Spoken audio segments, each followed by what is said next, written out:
welcome back to another week of Behind the Lens.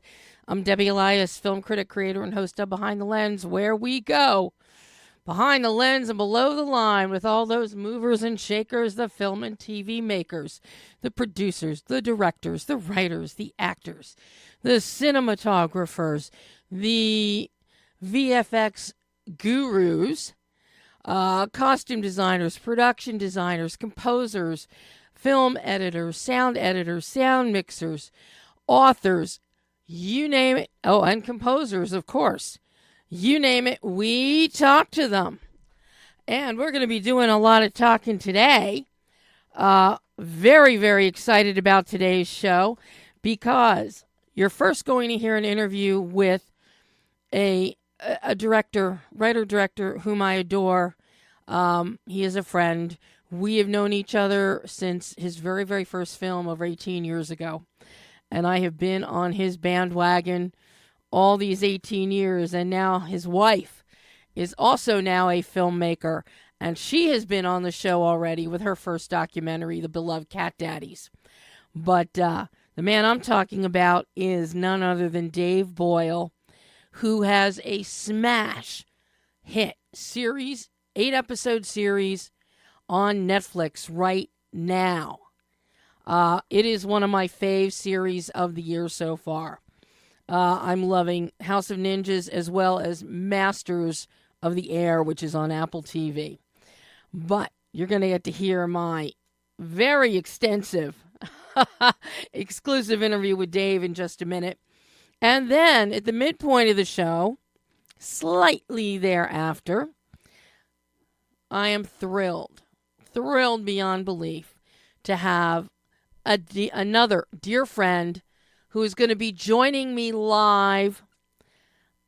Kelly Grant, actor, producer, talking about her feature film debut, I think it is, and definitely her first producing credit.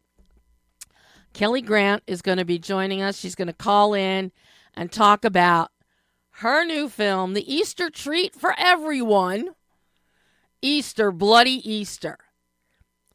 How can you not want to see a film that has an evil jackalope and killer rabbits? I'm telling you, this is the holiday film of the season. And I'm so excited that Kelly's going to be joining me. I have been there talking with her about this film since before it was a film, since its conception. And I'm so excited for her and her partners in crime who will be joining me next week. So we're going to have a double dipper of Easter, Bloody Easter. You can never have too many killer rabbits. I'm sorry. Just ask Monty Python. But before Kelly joins me, we're going to talk about House of Ninjas and Dave Boyle. House of Ninjas, obviously, ninjas go back through centuries in Japanese history. But are there still ninjas? Are they this generation's covert operatives in modern society?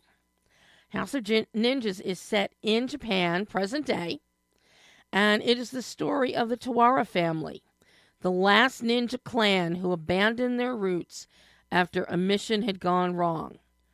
But now, there is an unprecedented crisis that calls them back into action. This series is riveting. I watched all 8 episodes, not binged them.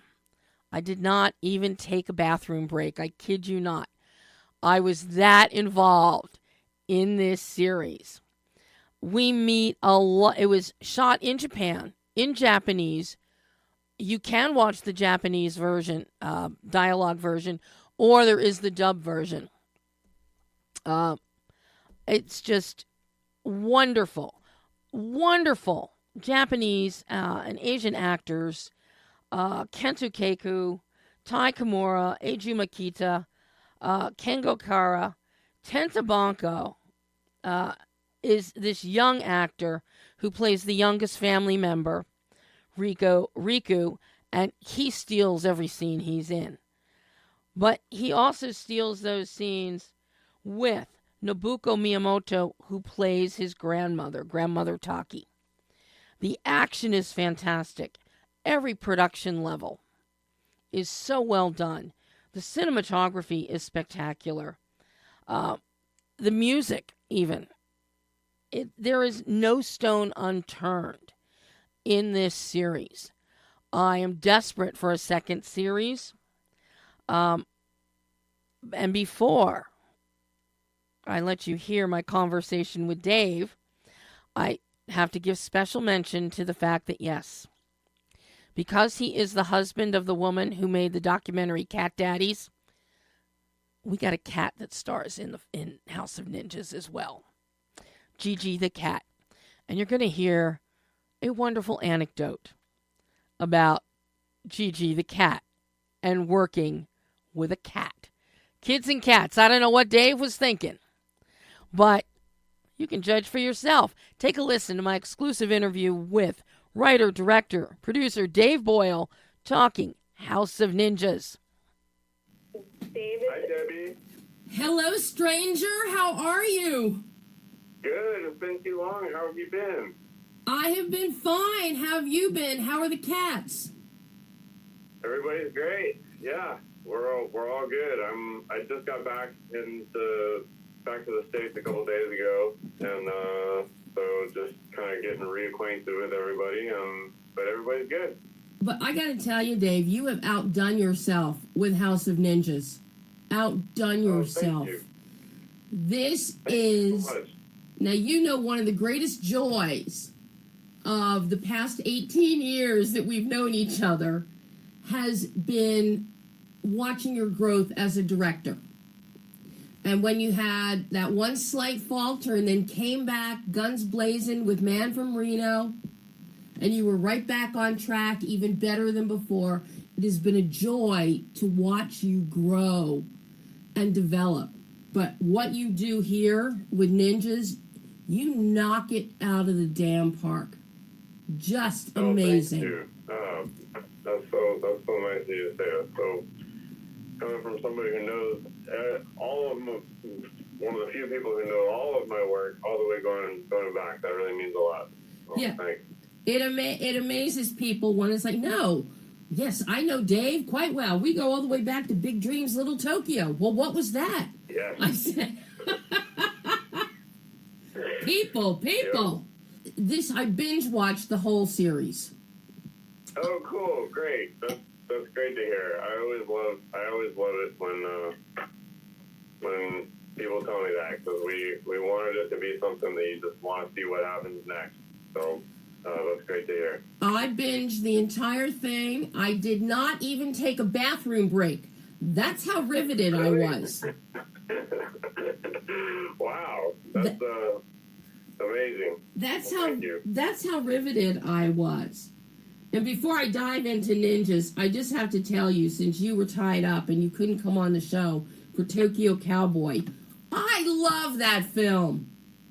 Oh, cool. Awesome. Thank you. Yeah, that and Ninjas were kind of happening at the same time. There was, I'm trying to think, it would have been like the end of 2020 or so, but, you know, I was writing a bunch of different things and just on various jobs, and I you know, you just never know which ones are the ones that are going to go or are actually going to happen. And so at the same time I was writing a couple different things, and then the Tokyo Cowboy job came my way, and I wrote that with Ayako, and then House of Ninjas came my way, and it just sort of, you know, you write them and then you don't know what's going to happen next. And with Tokyo Cowboy, they went off and made it in Montana, and I was like, wow, cool, it's going, sweet. And then, you know, House of Ninjas, I was originally just hired just to write like the show Bible and the pilot, and then little by little my scope of responsibility kind of increased, and then they had me come and direct and you know, run the show in Tokyo, and and it was one of those things where you just never know where these writing assignments that you get where they're going to lead, and those two things happening at the same time are just an example of that of just the unpredictable career of a writer / director. I don't know if you heard it, but Mark was on the show live, and we spent, I think, half of the time talking about you, as it should be, as it should be. But no, that film, Tokyo Cowboy, came out so well. He did an excellent job directing it. I wish I could have seen your directorial version, but everything about that film that captures the heart and that is so much fun and so delightful is it's in the script. So your fingerprints are all over it, mister. Oh, thanks. I can't wait. I'm going to see the final version at a film festival next month, so I'm really excited to check out the final finished Tokyo Cowboy. No, I really like it. But now, getting back to House of Ninjas here, where did this, I know you worked with Kento and a couple other people on this one to develop and the writing. This is such a huge undertaking. It's so expansive, but it's also well plotted out. So what was your process, considering this isn't just a film? It starts, it ends, you're done. This keeps going and going, so you've really got to have an outlook as to where you want to take this. So what was your process like to develop this script, first of all? Well, I think, whenever, because this, although at the end of the day it ended up as something that's very, very personal in a lot of ways, and something that I feel like, is the most me thing I've ever made, this all started as an assignment. So when it came my way, it really came down to, I've got 3 weeks to come up with something. I need to write fast, and so I think that just jumping back a little ways, Kento and Murao-san and Imai-san, the three sort of guys who kind of first came up with the idea of it, they took like a project proposal to Netflix, which was basically spelled out the idea of a ninja family in modern times, and Netflix wanted to make it, but they sort of wanted they wanted somebody to come up with a kind of a fresh spin on it, kind of a little bit different take, and that's when I got the call, because one of my producers from Man from Reno, Taro Goto, had joined Netflix after that film, and so he kind of recommended me for the job. And I think that, especially when you have a very, very short time to work on something, I always try to find, a personal way into the story. And, I always loved ninjas, but I wanted to find something that was kind of, an aspect to it that hadn't been explored as much in the movies that I've seen. Mm-hmm. And some of my favorite ninja, stories back in the day, like the Shinobi no Mono series, are quite different from the more, action and gadget-oriented ninja movies that you see recently.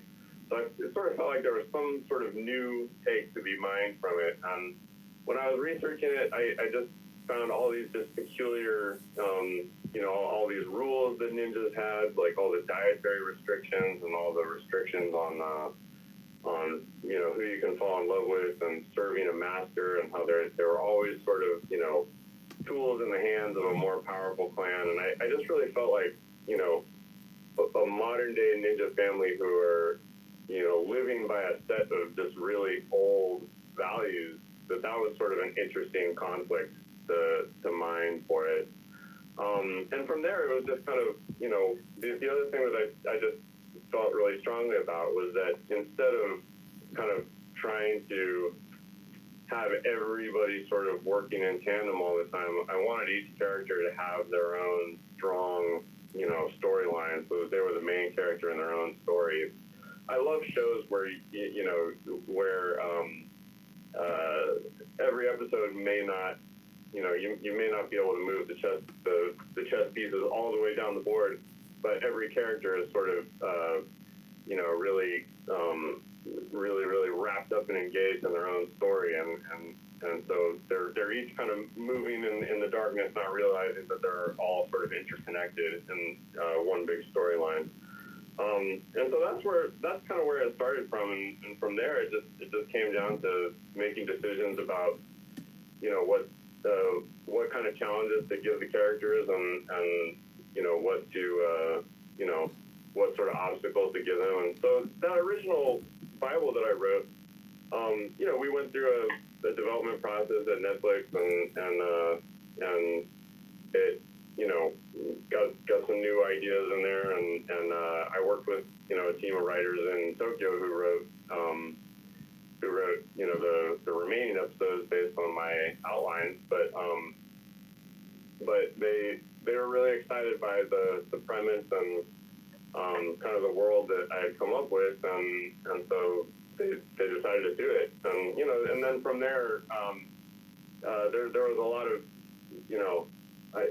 it wasn't immediately clear how involved I was going to be, because it really was, the original job the mission was to deliver this Bible, but then it became sort of maybe you could, write an episode, maybe you could direct an episode, maybe you could direct, and then eventually I made it over there and got to be there from beginning to end.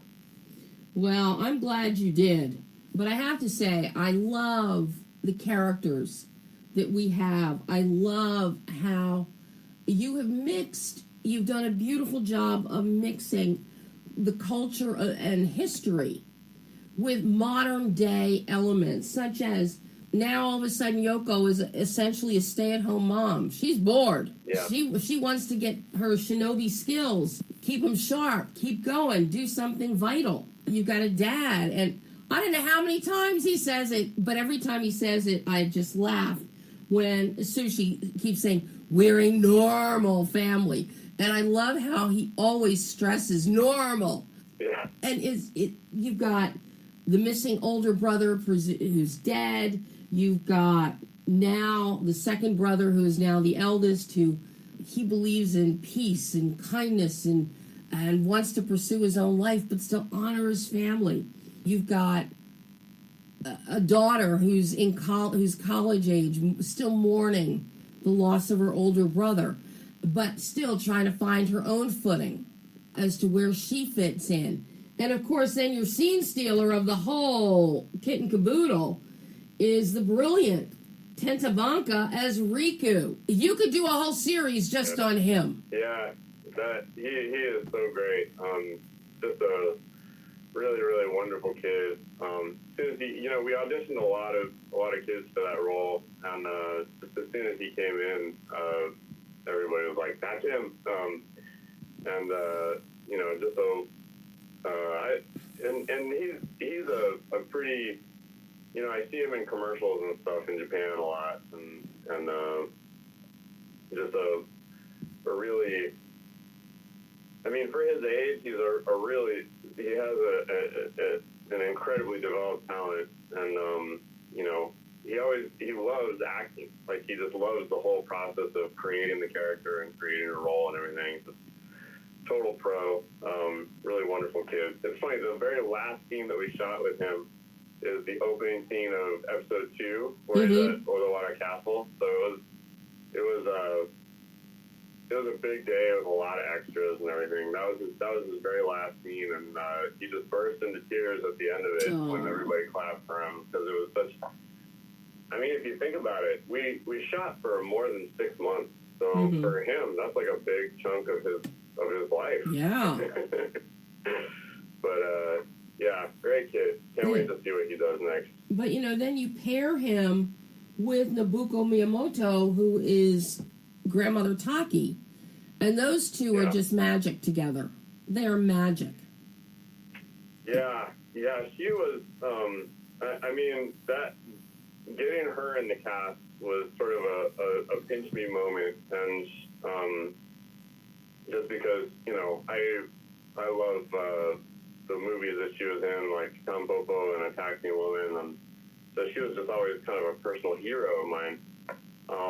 And so, you know, and she's very, very hard to get, very selective about her roles. She doesn't, you know, there was a period of about 10 years where she wasn't in a single movie at all, fairly recently. But I wrote her a letter just telling her how, you know, I learned to speak Japanese by watching her movies, and wanted her to be in this part so bad, and she finally agreed to meet with me, and then we got her, and she is just an amazing, just total legend. I mean, everybody on the crew was sort of in awe of, you know, being able to work with her. It's just a wonderful actor. Yeah, watching her with Tenta is just, that is pure magic on screen. And of course, you bring, this is actually, you have so many funny moments here. I mean, the whole series, it's very fun, visually, character-wise, story-wise, but you have some out-and-out funny moments here, and so many of those come thanks to Tokyo Emoto, who plays Oki. Yeah. He is a scream. Just yeah, he is kind of one of a kind, you know, and he comes from sort of a big acting family in Japan. His brother and his dad are also famous actors, and Tokyo is just kind of, he's kind of a one of a kind talent. He's got such a, you know, you don't really have to direct him because he's got his thing, and he does it so well. But it's funny, he's so in demand as a character actor. I was asking him, like, so how many things are you shooting at once right now? And he was doing 3 things at once while we were shooting, and then, you know, he said that his record was 6 or 7 things. Wow. So he just goes, I'd see him on set, and he'd be studying another script because he had to be on, you know, another set the next day. Just an incredible pro.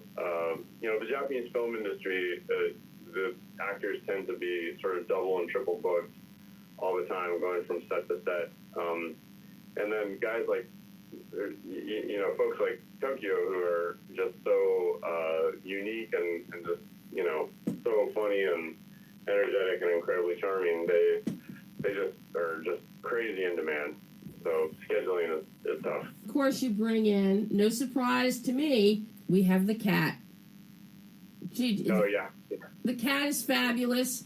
It just rounds everything out. I could not imagine you not having a cat in this film. Yeah, it seemed like, you know, it seemed like a black cat was exactly what a ninja family would have, and you know, that cat was its own scheduling sort of headache as well.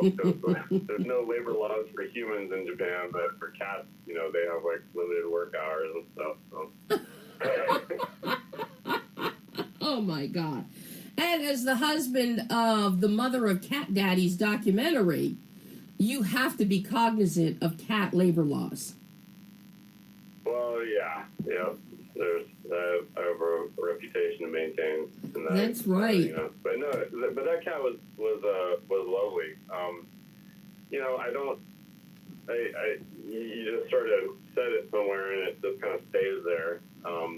There was one part where we just needed it to sort of look up, and we could not get it to look at what we were trying to get it to look at. And we told the quote-unquote trainer, and he was like, don't worry, I know exactly what to do. Just roll the cameras. And then as soon as we rolled the cameras, he started blowing 2 whistles at once and opening and closing an umbrella, like, right off camera. And we were all just, like, jolted out of our... and then the cat just kind of, like, just sort of glanced, and that was all we got.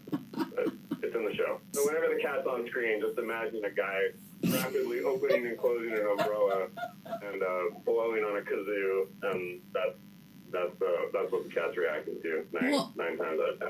Now that you've told me that, you know that I'm going to have to go back and binge again just to see the cat. Yeah, well, I think you'll probably start to see some of the themes in there. You know, just lots of tricks to get that to kind of get that cat into the show. But we had sort of a limited time to get what we wanted out of that cat. But it was a very, very sweet cat. And he's gorgeous. And I love the idea of the black cat because he does meld with the whole shinobi ninja concept of disappearing and slinking and hiding. And this is where I'm curious about your directorial process with this one, and particularly working with your DP, Shoji Ahara, and coming up with your visual grammar and your visual tonal bandwidth, Dave, because I love how, for the most part, whenever the ninjas are in ninja form, it's at night, it's dark, but you have this beautiful blue-black inkiness. And when you meld the costumes with that, they disappear. There's the one scene in the one apartment, and all of a sudden, mother and kid are there, and it's like, oh my God, is that Daddy? No, Daddy's not home, and our ninja has disappeared into the dark. And this is consistent, but it plays almost like negative space with depth. So I'm curious about how you and Shoji came up with this visual grammar for that great effect throughout the series. Thanks. No, I'm glad that that was sort of a multi-departmental effort in a lot of ways. So Kumiko Ogawa, who did the costumes, we talked a lot about how, we wanted to kind of keep the traditional, like you look at them and you know that you're looking at a ninja. We didn't want to try to turn ninjas into, Batman or some kind of superhero kind of thing. We wanted to keep it very utilitarian in a lot of ways. But we also wanted it to be able to have just a touch of something so that they stand out in the shadows just enough for viewers to be able to see that they're there, or for them to recede completely if we wanted them to, and so that was a process of testing, honestly. We made prototypes of the costumes, we shot tests, and then refined from there. And then, the production design, it was led by Yuji Hayashida and Yasuo Takahashi. They also were kind of focused on, we always pictured the ninja house being sort of dark and old and mysterious and having a lot of kind of deep kind of wood colors and stuff. Mm-hmm. And then having the lighting sort of give everything just enough clarity so that it keeps the atmosphere without it feeling too bright, for lack of a better word.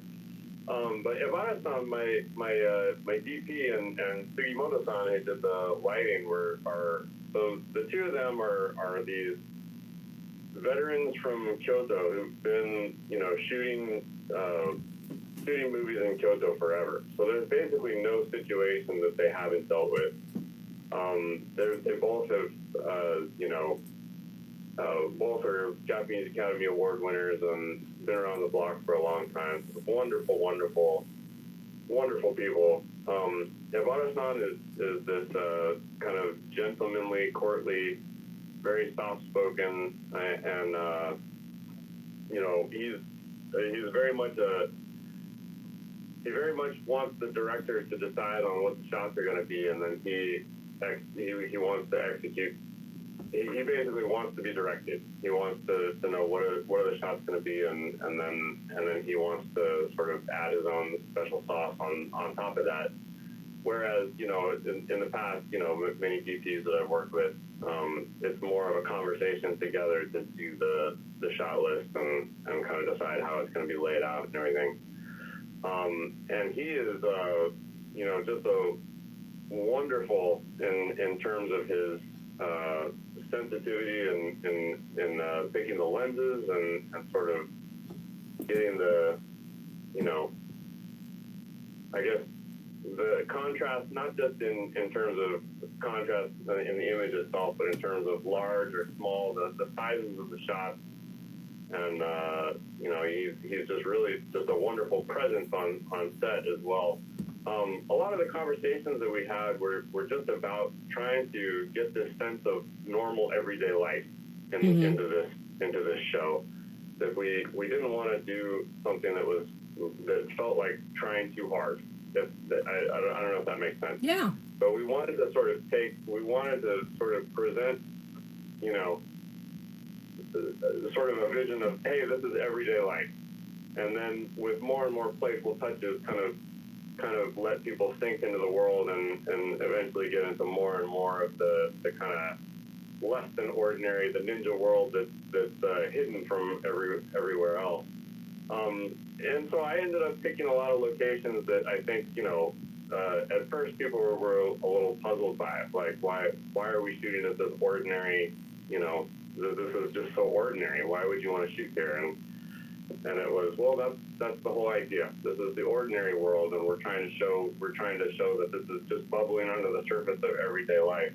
But Iwata-san got that right away, and I think he also got the tone right away of this kind of playful but still mysterious and kind of eerie world that we were trying to create.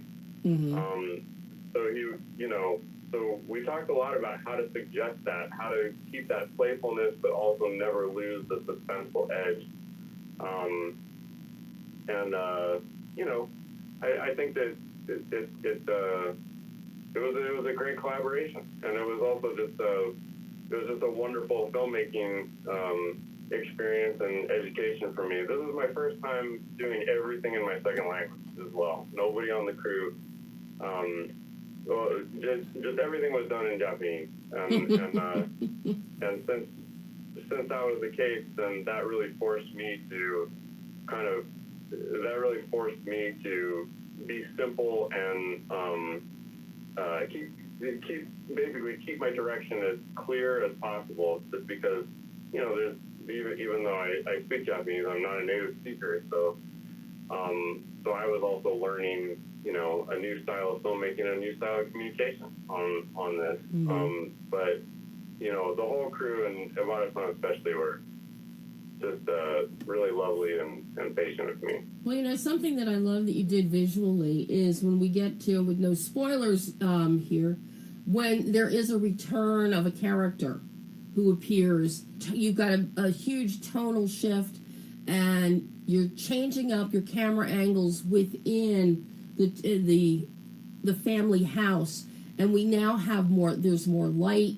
We see the window in the kitchen. Really beautiful outside. The sun is shining, everybody's playing, everybody's happy. It's not something we've seen before. It's kind of almost like leading into the third act, if we were just looked at this as a film. And then by the time we get to just a few episodes later with the episode 8, the eclipse, then you take us into this world, and I have to say, this is gorgeous. Gorgeous. The mist, the black and white, the shades of gray, the fog, that is a stunner. And that's another big turning point as to where, metaphorically, where are we now? Things have happened. There's a shift in the zeitgeist, in the tides, and it's so beautifully structured and shot as you lead us up to the joyous, happy, bright light within the family again, and then you bring us back to the shades of gray and what is blanketing and covering the truth. So exquisitely designed and shot, Dave. It really blew my mind. Thanks. Oh, I got to give a shout out to, because I directed episodes 1 through 3, and then I came back for episode 8. And then the middle episodes, I handed off the baton to Yoshiaki Murao and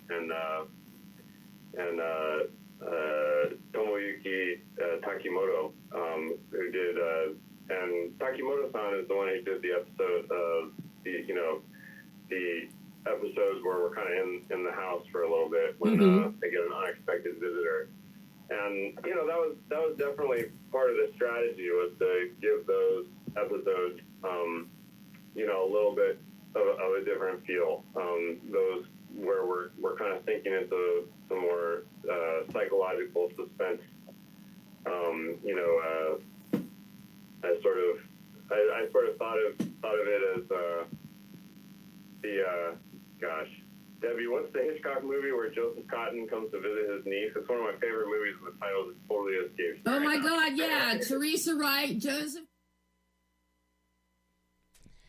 And we are going to temporarily stop Dave Boyle's interview. And if you're listening, maybe you know the film that Dave was trying to think of, the Hitchcock reference that influenced something in House of Ninjas. After we're done with Kelly today, then you're going to get to hear the rest of Dave's interview. But, all right, let me move things around here. Okay, juggle. All right, and there she is. The inimitable Kelly Grant is with us live. Hi, Kel. Hi, Deb. I'm so excited. Finally. I am too. Finally. Yeah, I know, this has been years in the making. I know, and as I said at the top of the show, I've been there with you from the inception. Yep, from the very, ground up. You witnessed this whole thing. And your frustration and the angst, and oh my God, are we going to get financing? And oh my God, are we going to find locations? And oh my God, shooting's starting. And do I really have to wear my hair like this? And I didn't know what that looked like until I saw the film. My infamous bun. Oh my God. I am just, but you have worked so hard to get to this point in your career. And, you've done all kinds of shorts. You've done theater.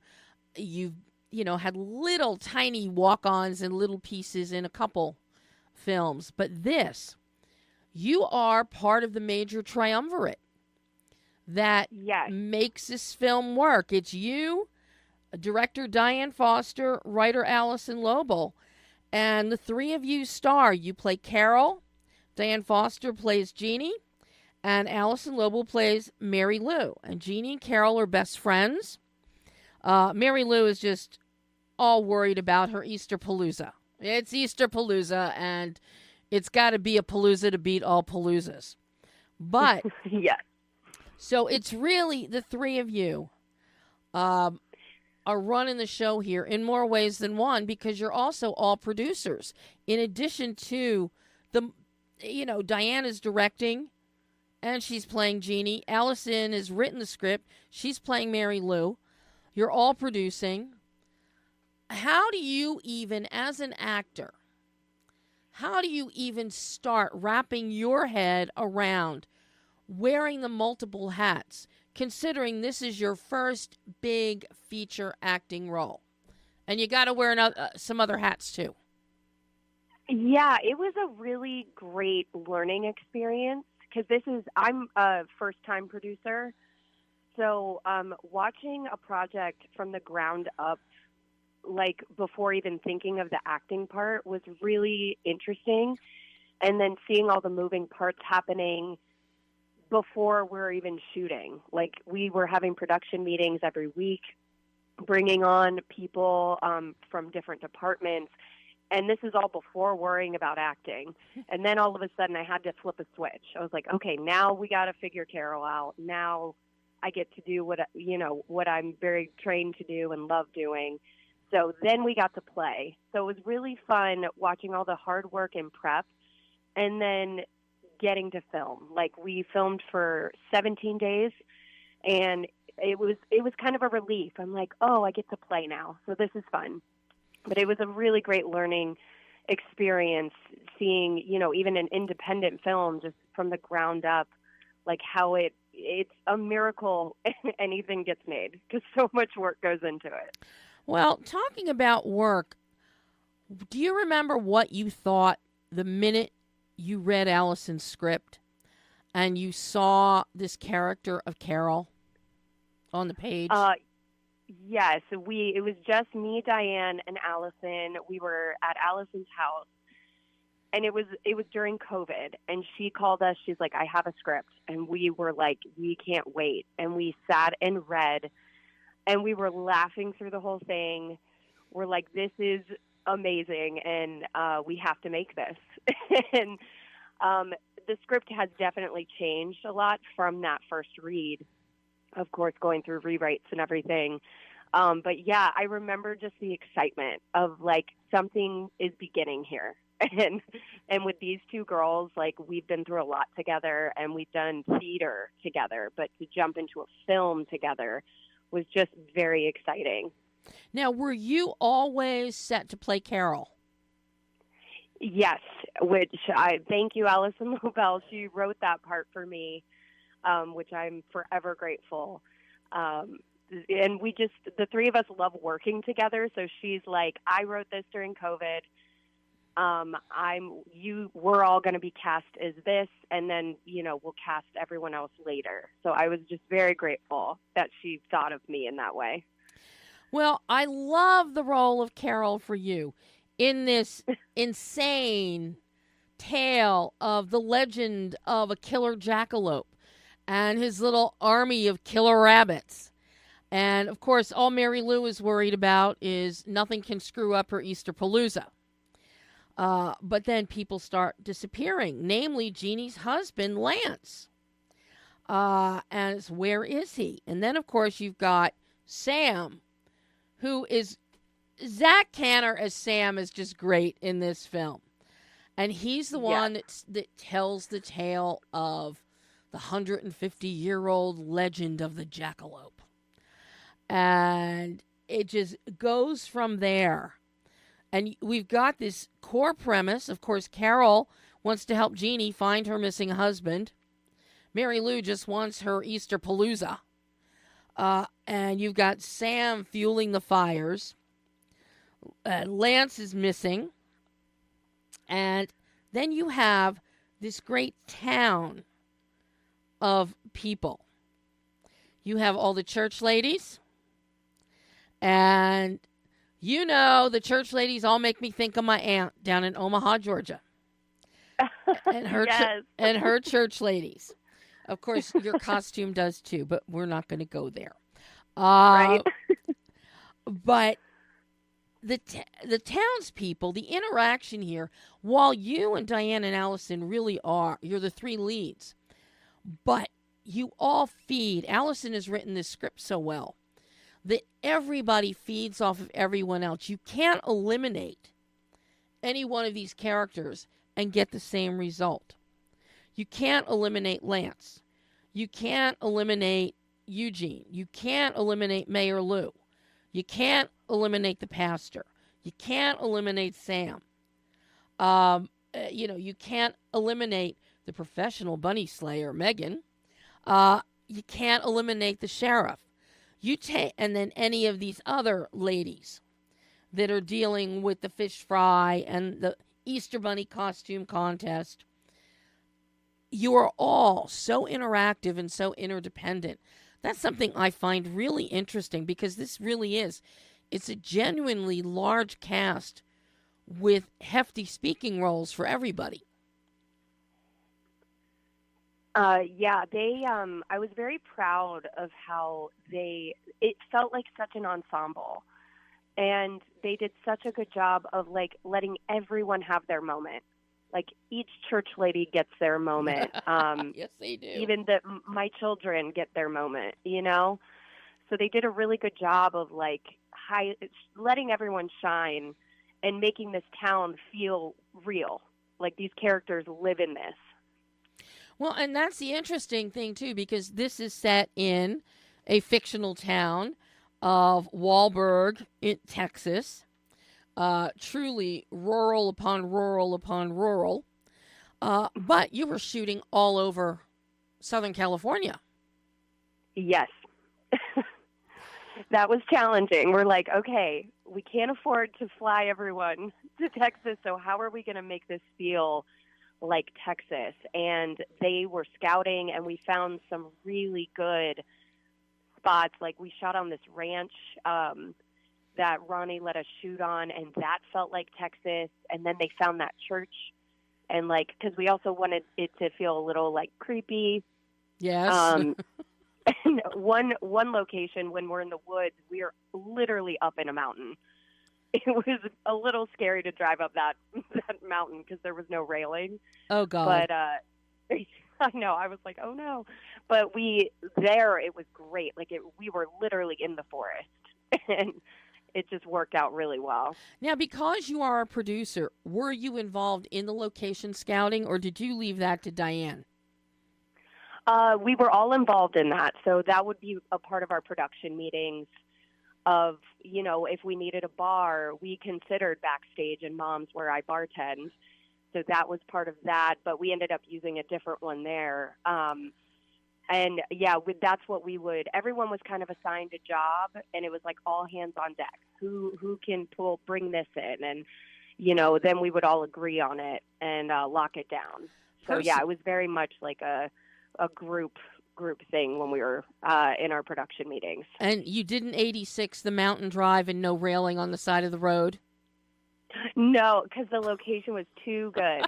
It was like perfect. Yeah, because we were able to shoot like in 3 different places just in that one location. All right. So it was really great. It really felt like we were in the forest. Well, it looks like you were in the forest. Yeah. Because you've got some really great scenes, and I'll talk to Diane about this next week when she and Allison are on, but there's some really good camera work happening, and she really takes advantage of what Mother Nature has put there. Yes, and as an actor, that was really helpful, because and all of our effects were mostly practical, which also, like, you're grateful as an actor to, like, be able to react off of these things and react to nature. And, you know, some days I really was scared. I'm like, is a snake going to come out here? But it was really helpful on the day that we were shooting. Well, obviously, I've said it enough already. We got killer rabbits here. We got a killer jackalope that's huge, and we have all these little killer rabbits with demon red eyes. Now, did you get to act off of the practical effect of red demon-eyed bunnies? Obviously stuffed ones. Or did you have to pretend at that point? Oh, we got to act with the bunnies. Miles Cooper, he plays Eugene, but he was also a puppeteer and was like had the bunnies on his hands. And I was so worried one day when I'm hitting them with my weapon. You know, I didn't want to hurt him, but you know that was something I had to factor in because it was nice to physically have them, and especially the jackalope. Because Jamie, who played the jackalope, he's like 6'4" himself, but then he puts the costume on, and it gives him like more inches. And that part, those scenes with him were great. I was like actually afraid. I was like, oh, you are a giant creature. Like I'm not doing a lot of acting here. You look very scary in person. Okay, now you telling me how tall he was, because I was wondering if Diane had him up on like an apple box, you know, kind of like a Jimmy Stewart kind of situation because he was so tall. And, you know, some female co-stars, they would have to be because of eye line with the camera. But no, so Jamie is definitely that imposing as the jackalope. Yes, yeah, and he really brought it to life, like even with like his subtle breathing, like he was using his whole body to breathe and make the jackalope move. So it was just those days with him on set were so fun. Oh my God. Now there's also a lot of blood here. And when you're doing things practically on a low budget, no budget, micro budget film, such as Easter Bloody Easter, how many takes do you get, or did you get, in some of the bloodshed moments? Not many. And Diane's famous line on set was like, we need more blood. So we definitely had fun with it. But there's one scene, especially with her, where we had one shot. and that was it. And I know, It was like, and you and I talked about this shot already, but we're not going to give it away. No, I don't want to give that away. No, There is blood. no, because it's a good one. It's a good one. Now, with oh God, with so many people in this ensemble, and with everybody interacting with everybody else, did you get rehearsal time? Because a 17-day shoot is not that long. No, and we did get rehearsal time. I think that's why we were so successful, because, you know, we are a low-budget independent film, so time is money. I think our first rehearsal was the bunny hop dance, and we got the whole cast, and Diane choreographed this dance, and it was the funnest thing ever, because this was back in 2021. You know, we're all coming out of COVID, and it was just so fun to be in the room with the whole cast and get to work on this dance. And at that moment, I got to be a part of it because we thought we might be in the bunny hop dance, but that changed later. So I still got to learn it. But that was a really good rehearsal day on set. And then we also had a stunt coordinator who was amazing, and we spent hot days at his place working through all the stunts, just so day of we were ready. And, you know, we were not wasting time. So the prep is so important, especially on low-budget films. So you can just get there and make sure everything runs as smoothly as possible. So you were doing your own stunts. Thankfully, you did have a stunt coordinator who could teach you. Yes. Was there any stunt that was really challenging for you to bring to life as Carol? Yeah, the big one for me is a battle with a demon bunny.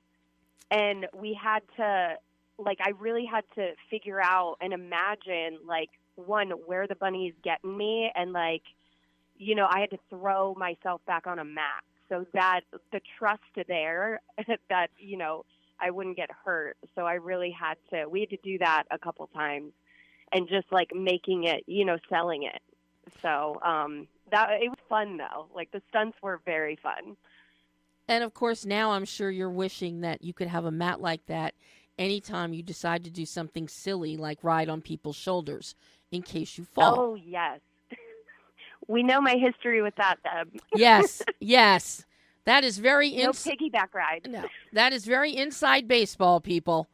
There was an injury. If you know Kelly, you know the story. The big injury. Yes. Well, I'm glad you got mats and you were properly trained because you do have a lot of physicality in this role. All of you do. Yes. Yeah, and those days were very fun. A lot of rolling. I remember one day Diane, she had to do this roll, and, we were in the forest, so she accidentally cut her knee. But she was ready to keep going. So we made sure to bandage her up and, kind of lay. It was interesting. We had to lay a mat down in the forest and then cover it up with leaves so you couldn't see it. Wow. Wow. You guys really did look at every little detail in bringing this thing to life. Yeah, it was a labor of love, really. We were all so... It was honestly... Maybe I'm biased, but the best set I've ever been on. Everybody, there was no drama. Everyone was just so grateful to be there, and you could feel it. What is for you as an actor, because you've been plugging away at this for a long time, as long as I've known you, and you and I are looking at more than a decade. Yep. That's why this show today is really special, because first I have Dave's, my interview with Dave, and we've known each other 18 years since his very, very first film. And then to have you on the show, so I love it when I get to have my friends. Yay. And I've been there with you on this journey as you're studying in your acting classes and trying. And now it's all come together here. So it begs the question, Kel, what is it about acting that has kept driving you all these years? That's a good question. It's the passion of it, like the feeling you get when you know you affected someone. Like, I've done drama, I've done comedy, I've done both, and that's when I fell in love with acting to begin with, was the way like a movie or a play made me feel. And then when I get to do that, when I get to hear people laughing, or like the room is so silent because I know like emotions are happening, it's just very powerful, and it just feels right. Like, I do many other things, but acting is it's what lights me up. And when this is just so exciting and feels so rewarding to come to this point now. And, we're having our premiere this Thursday, the 21st, and I just want to enjoy it. I'm like, man, we got here. Like, this is a big moment. And I just want to really have fun and just feel grateful for all that. Because this is your first premiere. Yes. And I don't know what to wear. Well, now, wait a minute. While as Carol, you have to look very dowdy in Goodwill thrift store in what you're wearing. I'm being nice. You know that. I have other choice words. I have other choice words I could say. But, there is a scene where you get to dress up and you wear that great red dress. Oh, it's beautiful. So why don't you wear that to the premiere? I was thinking about that because they let me keep it because they said it fit me so well. And the woman who did our costumes was so sweet. And, they call that, everyone on set was calling it my Satine dress from Moulin Rouge. Very much so. I will take that. Yeah. I think that's my pretty moment. I think you should wear that to the premiere. I might. Yeah, that's actually one of my options. I have 3 options. So, I think it's going to be day of call. I think that would really be the best thing. And then people see you on the red carpet, and then they see the film. So I think that'll be a nice surprise for them. I agree. That would be just a fun moment. That would be my choice for you, is the red dress. I love it. That's, that would be my choice. Now, I'm curious for you because you have done theater. How beneficial do you find doing theater, doing stage work, when it comes to then doing screen work, be it television or film? Do you find that stage experience helps you, especially in a film like Easter Bloody Easter? I do, especially like theater, one for any actor, is a great starting point. Like, even when you go into a class, a lot of it is scene study, and you just really got to get comfortable being in front of people and being able to be vulnerable. So I think that is a very good starting point, but also take film classes too, because you've got to get comfortable with a camera. And now that the industry has pretty much moved to self-taping, there's different movements. Like, you still got to have the same emotion, which theater's going to teach you. But then you have to hold it, somehow it's got to leak through your eyes, and you can't be big with it on camera. So you got to find a way to still have the same level of emotion, but in a smaller capacity and less movement. So I think both kinds of training are really beneficial. And as an actor, you have to, think about it. Would you prefer to only do stage, or is film really where you want to be? Or is it both? I prefer both because I get different rewards from both. And like on theater, you get to live in the whole moment. You get to act out the whole story every night.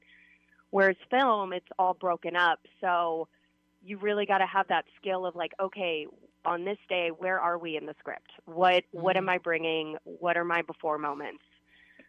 So I think both kinds of training are really good. Because you did not shoot this in order. We did not. You did not.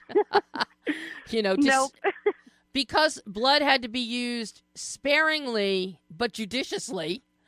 You can't. This is the kind of film you can't shoot in order. No. No. So you have to be able to jump back and forth and transition your emotions. Now, you brought up a really good point about more and more auditions are going by the wayside and everybody is self-taping. Was there a learning? Because I remember when you were going on auditions. In person, back in the old days. In person. The old days, 5 years ago. You were going to in-person auditions. Was there a learning curve for you going from in-person auditions to self-tape? Yes, there was a big learning curve and like an attitude shift, because I've seen some actors who were resisting it and getting upset, understandably, because you really can't replace being in a room with a person. Like, I know that casting director saw me. With self-tape now, I have to be my lighting person, my editor. I've learned a lot, but luckily with YouTube, it's all out there, like, for you to learn. And my attitude shift, I was like, okay, instead of fighting this, I'm going to get good at this, and that's going to matter. So I was lucky enough to have a spare room and able to, like, paint the wall and get good lights. It does cost a lot of money, unfortunately, but, I was just like, this isn't going to go back to the way it was, so why don't we get good at this? And, it's been fun, and I realize I like editing. Like, that's been kind of a fun learning curve. Oh, don't tell me that. Don't tell me. I could, like, put you into service for me editing stuff. I would love to. I'm still a newbie. I'm doing the basics, but I think it's fun. I like it. I have to ask you, because Marie, Marie Noel, Marie, that's, her big thing is editing. Did you ask? Yes. Did you ask Marie for any tips and techniques? I didn't, but I know she's big in editing. Yeah. Luckily, my husband, Chris, he's really gone down the editing rabbit hole, so he really helps me, because before he was doing all my editing for self-tapes, and then I was like, wait, I should probably be more independent and not, if he's not here, I need to be able to do this. So he really helped me. We, like, sat down and had little lessons. And there's so many good apps now. Like, I would recommend InShot, I've been using lately, is a really good editing app for your auditions. I'm glad Chris, was good for something in this process. I know. I guess that's why I married him. Yeah. And, don't get me wrong, people. I know Chris. I adore Chris. And Chris knows when I say something like that, it is done in the spirit of fun. Yes. Oh, my God. Now, I got to ask you two questions. What is the greatest lesson that you learned, or what did you learn about yourself as an actor in making Easter Bloody Easter? And then on the flip side, what did you learn about yourself as a filmmaker, as a producer in making Easter Bloody Easter? So as an actor, I would say what I really learned was trust. Like, trust the process, trust the vision, and then it'll come together. Like, trust who's in charge, trust what they're seeing, what they're telling you. And because, as an actor, we can't, like, see our work right away. Mm-hmm. We can't see how it's all going to come together. Just really enjoying the moment and trusting. And then as a producer, I learned like 100 things. But I think the biggest thing was just like, it's never like we can't do this. It's how are we going to do this? Like, that's the mind shift. It's like maybe we can't do it this way, but how are we going to move forward? Because I watched Diane do that over and over again of like, just pushing this thing forward, and no was never an answer. It was just, how are we going to get here? Well, now that was great. This begs the big question, because you have been in different productions with different directors, different kinds of crews, different kinds of actors. This production of Easter Bloody Easter, what is it, 95% female cast and crew. So I don't want to hear anybody saying there are no females out there making films. Because this is a prime example. Do you Yes. think, how beneficial do you think it was for this production to have your department heads, Alexa, your DP, Nancy, your editor, Haley, your production designer, costumer, Caroline, Diane, the three main stars, all female, and right on down the line, with your visual and special effects people are also female. How beneficial was that for this production? Do you think it made a difference having a female-centric cast and crew? I do. I think, one, that's Wally Bird Productions' mission. That was Diane's mission. She wanted 100%, but that was, tough. But that was always her goal. And sometimes she had to go looking a little harder to find the right people for the right job. But the attitude on set was amazing. Like, I felt like it was so fun to look around and see mostly women. Like, I never see that on a set. So that was, like, very fun for me. I was like, oh, this is great, like, and exciting. And yes, like you said, there are women in these positions. Like, Alexa Cha, our cinematographer, she is loaded up carrying that heavy camera. And it was just amazing to watch her work. And, yeah, I would say it was very beneficial. And, like, hire more women. They're out there. Yes. They want to work. We know they're out there, Yeah. But, again, the key thing, and you said it, finding the right person for the job. And in some cases, it's not a woman.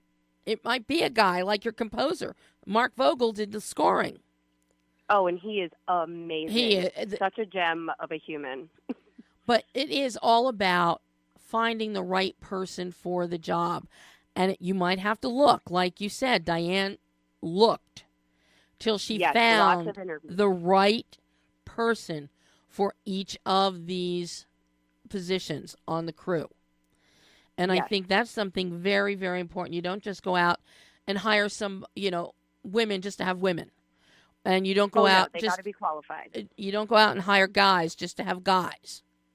They've got to be qualified. Mm-hmm. And the proof is in the pudding when you see the film. Yes, it is. So everyone go see Easter Bloody Easter. And it comes out on the 26th, correct?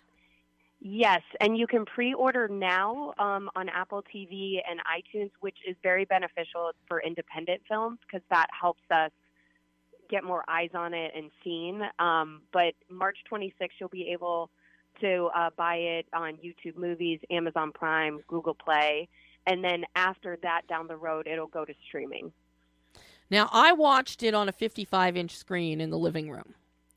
So I love it. At some point, I would like to see it on a big screen, but I not coming to the premiere. But Now, is there a theatrical on this one too, or is it all streaming? No, at this moment, I think it's just okay. Digital and streaming. Which is pretty standard because Gravitas is releasing this. Yes. So, and Gravitas knows I love them. You know I love Gravitas. I talk about Gravitas all the time as being like a fairy godmother to all these low-budget, no-budget, micro-budget films. And I'm glad they picked up this one. Yep, they were on your list of people who should look at it. You were so excited when I told you they picked it up. I have my list. You know I have my list. You know it. For everything, I have a list. Well, my friend, I know you have to go to the airport today. I do. My family's coming because they're walking down that red carpet with me. I'm very happy about it. So I'm going to let you go. Of course, the show ran late because you know me. It always runs late. And yeah, we're chatting. That's right. And we're going to be chatting again more on Wednesday, aren't we? Yep, I will be there. Okay.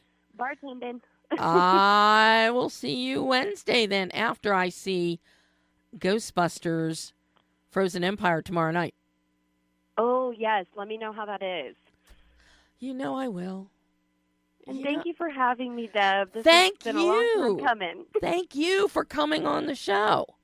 And we didn't say... Yeah, this has been great. We didn't say... Steve was only on, 4 times? Oh, wow. Yeah. 4 times. Our good buddy Stephen Alaric has been on the show. He's been in studio for an entire hour at the time. With Wow. Steve. Oh. And of course, Frank Meyer has been here now twice. Frank's coming back on April 22nd Frank. when he gets back from his his next tour. I think he's touring with Fear this time. He is, yeah. Yeah. I think he's going back to Spain. He's going back to Spain, and I keep seeing every day they're adding new dates. Which is so exciting. I know. And I just love watching all of you just blossom and grow over the years. I know. It's been a journey. It has. And hopefully there will be many more after people see you as Carol in Easter Bloody Easter. Yes, I hope so. We're definitely already working on a sequel, so it's coming. I want my sequel. Yes, we're on an early draft right now. I'll take Mother's Day. I'll take Labor Day. I'll take Halloween. I'll take Christmas. I'll take Thanksgiving. You could do a funny one with turkeys. So many options. Lots of options here. So, all right, my friend. I will see you Wednesday. And okay, I'll see we you will Wednesday. chat before your premiere. What was that? Before your premiere, because the premiere is the 21st. Yes, you will see me excited and nervous. Yes. All right, you. And, of course, Chris can listen to this later tonight when I get this up on the website. Perfect. I'll let him know. And my dad and sister, too.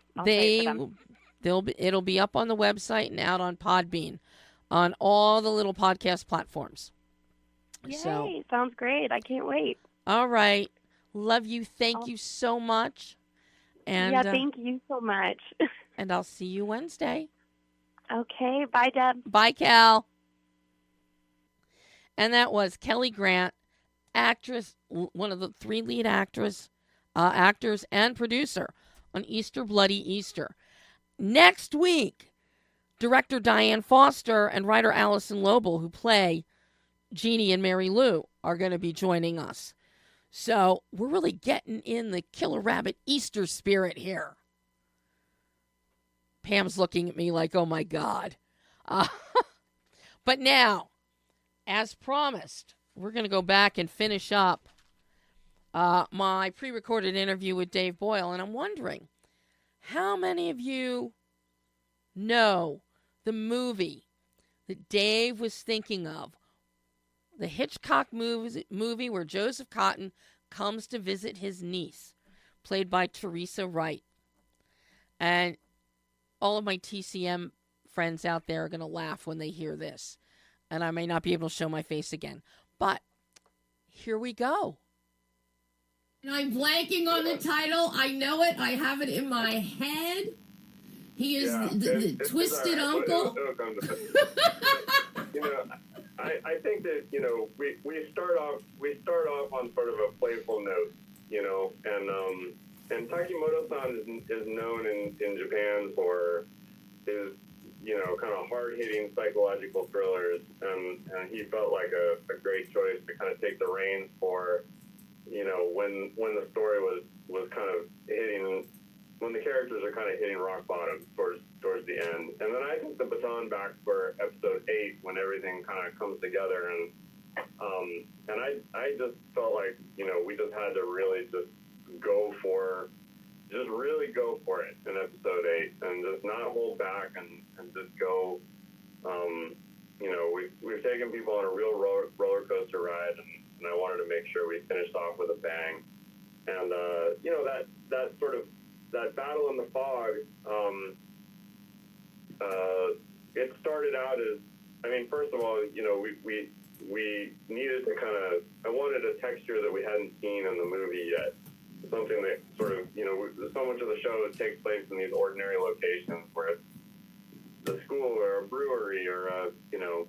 a factory or just kind of really everyday spots. And I wanted one place where we could sort of have an excuse to go into a little bit more of a fantastical realm. And since we have these enemy ninjas who have this pseudo, religious aspect to them, then it made sense to me to have, a ceremonial room that was kind of filled with this poisonous smoke. And then, that gave us an excuse to have some fun visually and give people sort of a little bit of more of a taste, and we're getting deeper into sort of this hidden ninja world and places that we haven't seen before, and into a more metaphorical space. And, as that was the lighting department and the effects department spent a couple days working on that fog, because all that fog is practical, when people were appearing and disappearing in it. Some of it's slightly augmented in post, but, it all sort of hangs beautifully in the air like it's painted in, because it is. There's all these guys with these little handheld smokers that were sort of putting these big swirly designs in we'd have to redo it before every take. But they spent a couple days in the studio at Toho Studios, basically just lining all the catwalks overhead with space heaters, because they just had to get the balance of the cold air. They just basically had to get the temperature and the pressure in the room just right to get the fog to hang long enough, for us to get the shots off. And so that was a really, really intense, but really fun scene to shoot. And then in post, we by and large, we did not, we were not doing crazy visual adjustments to what we'd shot. But that scene, the colorist basically did a full black and white version of the scene, and then layered it over the original color version to give it basically just that exact, because it's funny, you tweak the original footage and then you lose the definition of the fog really quickly. But when we sort of, overlaid the images instead, then all of a sudden, the characters take on more clarity, and the fog also maintains, you can see, you can sort of see the intricacy of the design of it, and you can see the fog moving with the actors as they move through it and everything, and I thought that was really cool. I can claim no credit for it. I was sort of watching and nodding along, but it was that was a lot of fun, and I was really proud of that scene. And by the way, our Hitchcock movie neither one of us could think of is Shadow of a Doubt. Shadow of a Doubt, of course. All right, Dave. I am in love with the bookend structuring of your needle drops. Your song selections are incredible. Yeah. And then Jonathan's score, that fills in the gaps and throwing in some jazz is great. What were you looking for musically to really bump this up?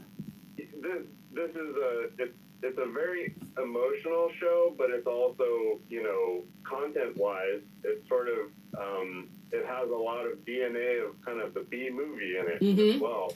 So I wanted to, with the music, I wanted to signal people that we were having fun, first of all. That was one thing. But also kind of ride the line of this very, very suspenseful story that also is very poignant and, in a lot of ways sad. And that was what the needle drops were about, kind of keeping that sad but fun kind of note in it.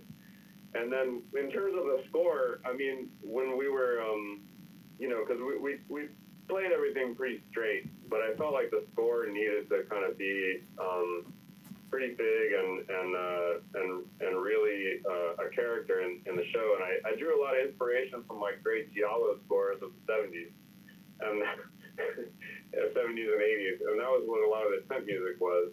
And Jonathan Snipes is a wonderful composer. I was a big fan of his documentaries that he did with Rodney Asher. But he was also sort of a member of this band called Nilbog that covers like great giallo scores from the 70s. So I knew that he would understand that whole world and basically the very, very emotional. I wanted a score that was just very, very emotion driven and also sort of keeps that B movie spirit alive, even though it's a very, hopefully, A movie execution in a lot of ways. And he's wonderful, just brilliant. My collaboration with him was just a great experience. Well, I love the score, the needle drops, bookending it structurally with each episode. Perfect. Everything about this, Dave. The entire series. I want a second season. Well, yeah, I mean, we're doing well, and we just have to wait for them to decide if we're doing well enough to, learn more. So I hope so. I'm ready if people want it. I want it. So there. Yeah, I want it. Debbie. Dave, thank you. I know Mia's going to shoot me, but thank you. It's so good to talk to you again. Say hi to Mai for Likewise. me. Will do. Thanks, all right. Debbie. Bye-bye. Bye-bye. And that was Dave Boyle, writer, director, producer, House of Ninjas, now streaming on Netflix. If you haven't seen it, do yourself a favor. See it. It is so good. Great action, great humor, characters that you just love, and a couple that you may not love so much, but boy, they're fun to watch. And mark it on your calendars. Go now to Apple TV. Pre-order Easter, Bloody Easter. It drops on the 26th, just in time for the Easter Bunny to put a little coupon in your Easter basket for viewing. So, of course, we're way over. That is all the time we have. Next week, Diane and Allison will be here to talk about Easter, Bloody Easter again.